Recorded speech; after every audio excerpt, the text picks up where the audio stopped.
चलिए अब आगे बढ़ते हैं रावण के ससुराल की तरफ। मध्य प्रदेश के मंदसौर में पड़ता है रावण का ससुराल। यहाँ के लोगों का मानना है, ये भी एक हमारे महान देश की निशानी है कि पूरे देश में रावण को जलाया जा रहा है और मंदसौर में जमाई राजा की। ये सारे रीजन से हिंदुस्तान में कई सारी जगहों पे रावण को एक बहुत बड़ा ज्ञानी माना जाता है और उसकी पूजा की जाती है। कौन कौन सी सिटीज में रावण की पूजा होती है और क्या करते हैं। तो रावण को जलाने की प्रथाएं आई कहाँ से? इसका राज छुपा है ब्रिटिशर्स। जब ब्रिटिशर्स का जमाना था हमारे देश में, ब्रिटिश जय श्री राम ये तो आप हर जगह सुनते हो, इनफैक्ट हर एक स्टोरी पे देखते हो।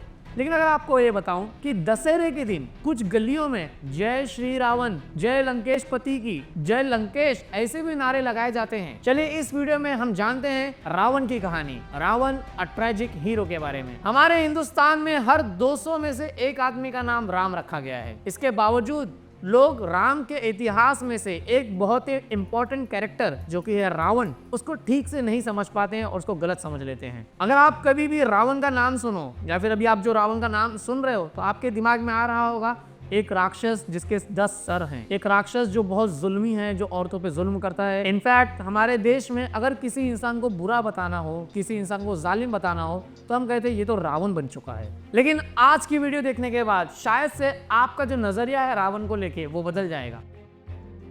सबसे पहले हम ये बात जानेंगे कि रावण हर किसी की कहानी में विलन नहीं है, हर किसी के लिए बुरा। हिंदुस्तान की कई सारी सिटीज में रावण की मंदिरें हैं। इनफैक्ट उस जगहों पे रावण की पूजा भी होती है, लोग उसे देवता के तौर पे मानते हैं। जब हिंदुस्तान में दशहरे के दिन हर जगह पे रावण को जलाया जा रहा होता है तो इन गलियों में रावण के नारे लग रहे होते हैं। दशहरा के दिन जो कि अश्विनी की 10 तारीख होती है, इस दिन प्रभु श्री राम ने एक कठोर जंग जीता था अपनी वानर सेना के साथ जो कि पिछले 10 दिनों से चल रही थी। अश्विनी की 10 तारीख को प्रभु श्री राम रावण का वध कर देते हैं, रावण को हरा देते हैं। इसी चीज को सेलिब्रेट करने के लिए और अच्छाई का बुराई पे जीत दिखाने के लिए पूरे हिंदुस्तान में रावण का दहन किया जाता है, रावण को जलाया जाता है और इस चीज़ को सेलिब्रेट किया जाता है। लेकिन साथ ही साथ में रावण एक नॉर्मल शख्स नहीं था, एक नॉर्मल इंसान नहीं था।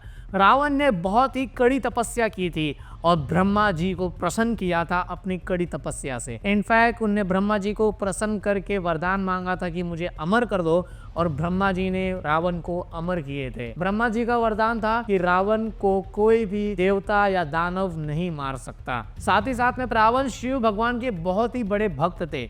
इनफैक्ट शिव भगवान रावण को अपना परम भक्त मानते थे, इसीलिए शिव भगवान के लिए रावण ने एक सॉन्ग भी लिखा था जो कि आप सुनते होंगे, जानते होंगे, जिसको हम कहते हैं शिव तांडव टोटम, जिसे हम बजा नहीं सकते कॉपीराइट की इश्यू से, लेकिन हम यहाँ पे थंबनेल दिखा देंगे, आप जाके वीडियो के बाद सुन लीजिएगा। ये सारे रीजन से हिंदुस्तान में कई सारी जगहों पे रावण को एक बहुत बड़ा ज्ञानी माना जाता है और उसकी पूजा की जाती है। कौन कौन सी सिटीज में रावण की पूजा होती है और क्या करते हैं वो लोग। सबसे पहले हम जानेंगे प्रभु श्री राम के जन्मभूमि उत्तर प्रदेश की सिटी बिशरक जो कि ग्रेटर नोएडा के पास में आती है।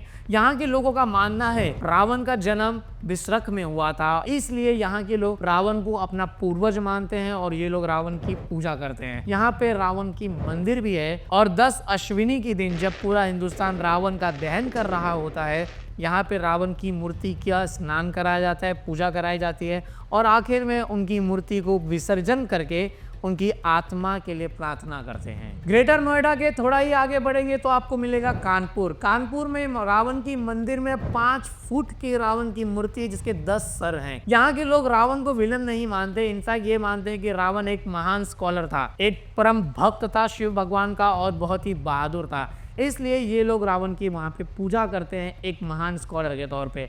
हर साल दशहरे के दिन ये मंदिर खुलती है, सुबह 9 बजे से शाम तक करीब 30,000 से ज्यादा भक्त लोग यहाँ पे आते हैं और गलियों में नारे लगाए जाते हैं, जय लंकेश, लंकेश पति की जय हो, जय रावण, इस तरह के नारे लगाए जाते हैं। रावण की मूर्ति को सरसों का तेल, लौकी का फूल लगाया जाता है, नारे लगाए जाते हैं और आखिर में उनकी आत्मा की शांति के लिए प्रार्थना की जाती है। सोचिए जिस देश में हर जगह पे रावण की मूर्ति जलाई जा रही है, उसी देश में एक सिटी के अंदर 30,000 से ज्यादा लोग रावण के लिए पूजा कर रहे हैं। कितना महान है हमारा देश। चलिए थोड़ा आगे बढ़ते हैं और पहुंचते हैं उत्तर प्रदेश के कैपिटल पे, जो कि है लखनऊ। लखनऊ में 4 धाम की मंदिर में रावण का एक दरबार बनाया गया है। ये दरबार तो वैसे रोजाना खुला होता है। यहाँ पे आप रावण की मूर्ति, रावण के बेटे की मूर्ति, कुंभकर्ण की मूर्ति और उनकी सेनापति वगैरह सबकी मूर्ति देख सकते हो। ये दरबार रावण की प्रजा को रिप्रेजेंट करता है और रामलीला की जो कहानी है उस कहानी को रिप्रेजेंट करता है।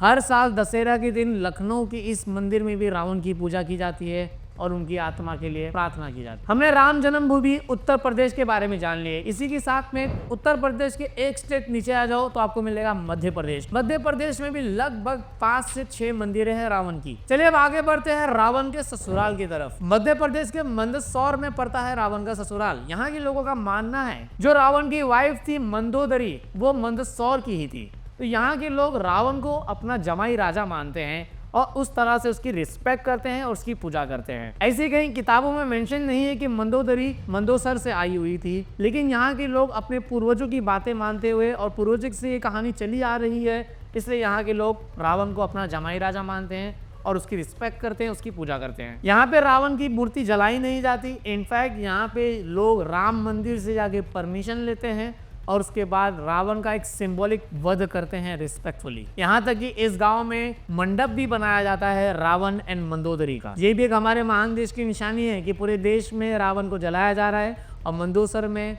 जमाई राजा की पूजा की जा रही है। साथ ही साथ में मध्य प्रदेश के विदिशा जिले में एक रावण ग्राम करके गांव है, जहां पे रावण की लेटी हुई 10 फीट की मूर्ति है और यहाँ पे भी सेम रावण की पूजा की जाती है कि रावण को एक महान ज्ञानी माना जाता है जिसने ब्रह्मा को प्रसन्न किया था और वो शिव भगवान का परम भक्त था। ये सारी रावण की बड़ी बड़ी और इंपॉर्टेंट मंदिरें थे, लेकिन साथ ही साथ में हमारे हिंदुस्तान में उड़ीसा, कर्नाटका, राजस्थान, महाराष्ट्र, हिमाचल प्रदेश, आंध्र प्रदेश, इन सारे स्टेट्स में भी रावण की पूजा की जाती है। रावण को जलाया नहीं जाता है। कुछ छोटे छोटे गांवों में हर जगह, जैसे महाराष्ट्र में भी तो बहुत बड़े बड़े पुतले जलते हैं, आप देखे होंगे, कर्नाटक वगैरह में भी, लेकिन कुछ छोटे छोटे गांवों में इनकी पूजा की जाती है रावण की, क्योंकि रावण एक शक्तिशाली, बहादुर और ब्रह्मा से प्रसन्न इंसान था। इनफैक्ट शिव भगवान का सबसे परम भक्त था। शिव भगवान रावण को अपना सबसे पसंदीदा भक्त मानते थे। बस यही नहीं, बहुत सारे स्कॉलर्स का कहना है, जो कि थोड़ा लॉजिकल भी लगता है, कि जब प्रभु श्री राम ने रावण का वध किया था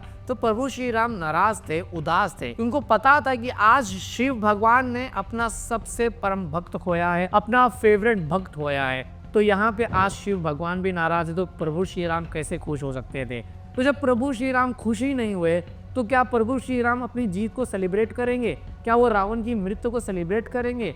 जब क्या प्रभु श्री राम अपने अयोध्या में रिटर्न आ गए थे, अगले साल जब दशहरा आया होगा तो क्या प्रभु श्री राम ने रावण के पुतले को जलाया होगा? नहीं जलाया था। और जब तक प्रभु श्री राम जिंदा थे उनके समय में कभी भी रावण को जलाने की प्रथाएं वो नहीं आई थी। तो रावण की जलाने की प्रथाएं आई कहां से? इसका राज छुपा है ब्रिटिशर्स में। जब ब्रिटिशर्स का जमाना था हमारे देश में, ब्रिटिशर्स ने हमारे देश में कब्जा रखा था, तो हमारे जो लोग थे, हमारे जो फ्रीडम फाइटर्स थे, उनको प्लानिंग करने के लिए अपनी बात को फैलाना बहुत मुश्किल पड़ता था, क्योंकि गैदरिंग करना अलाउड नहीं था। ब्रिटिशर्स गैदरिंग करने नहीं देते थे और हमारे फ्रीडम फाइटर्स भी हमेशा छुपने की कोशिश करते थे। तो यहाँ पर आया दशहरा। दशहरा जैसे कि दशहरे में 2 चीज पड़ती है, माँ दुर्गा की पूजा भी होती है, साथ ही साथ में प्रभु श्री राम की 10 दिन की कठिन जंग भी दिखाई जाती है। तो यहाँ पे कोशिश किया है कि दोनों चीज को मिक्स करें ताकि एक बहुत ही बड़ा मेला बने। अब मेले के पीछे हम छुप छुप के फ्रीडम फाइटर्स अपनी प्लानिंग कर सके और देश को आजाद करने की कोशिश कर सके। इस रीजन से यहाँ पे स्टार्ट हुआ दशहरा का फेस्टिवल। दशहरा किस तरह से मनाया जाएगा? ये बात सच है कि जब तक प्रभु श्री राम थे, और किताबों में भी कहीं मेंशन नहीं है कि रावण का वध किया जाए, तो रावण का वध आया ब्रिटिशर्स के जमाने से। सोशल गैदरिंग बढ़ने लगी, धीरे धीरे रावण को जलाने का जो फेस्टिवल था बहुत ही बड़ा हो गया। लाखों करोड़ों में लोग एक जगह पे जमा होने लगे, पूरा मेले का माहौल बन गया।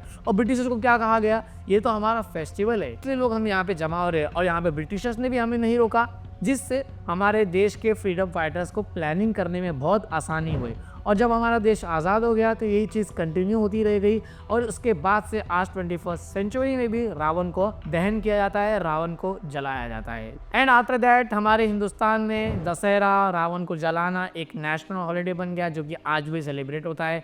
और इस साल 2 अक्टूबर को महात्मा गांधी के बर्थडे के साथ में हम दशहरे को सेलिब्रेट करेंगे। इस वीडियो से हमें ये सीख मिलती है कि तुम कितने भी महान इंसान क्यों ना हो, तुम कितने भी लोगों को प्रसन्न क्यों ना कर लो, तुम कितने भी ताकतवर, कितने भी ज्ञानी क्यों ना बन जाओ। जैसे कि रावण के पास 10 लोगों का ज्ञान था, लेकिन अगर तुम में घमंड बनता है, अगर तुम अपनी पावर का गलत इस्तेमाल करते हो, अपने पावर का घमंड दिखाते हो, तो तुम्हारा भी वही हाल होगा जो रावण का हाल हुआ है। विलन अपनी पावर का गलत इस्तेमाल करता है, घमंड करता है, कमजोर लोगों को दबाता है, औरतों पे अत्याचार करता है, जो कि रावण सब ने किया। प्रभु श्री राम दिल के अच्छे थे, एक अच्छे राजा थे, एक अच्छे पति थे, एक अच्छे बाप थे और एक अच्छे बेटे थे। तो वही आपको भी बनना है। आपको भी देखना है कि आप क्या बनोगे, आप रावण बनोगे कि आप राम बनोगे। ज्ञान ज्यादा होना जरूरी नहीं है, एक अच्छा इंसान होना जरूरी है। तो इसी वीडियो के बाद हम उम्मीद करते हैं कि हम कोशिश करेंगे हम ज्यादा ज्ञान लें रावण की तरह और हम शख्स बने राम की तरह। हमारी टीम छोटी है, प्लीज़ गलतियों को माफ़ करिएगा।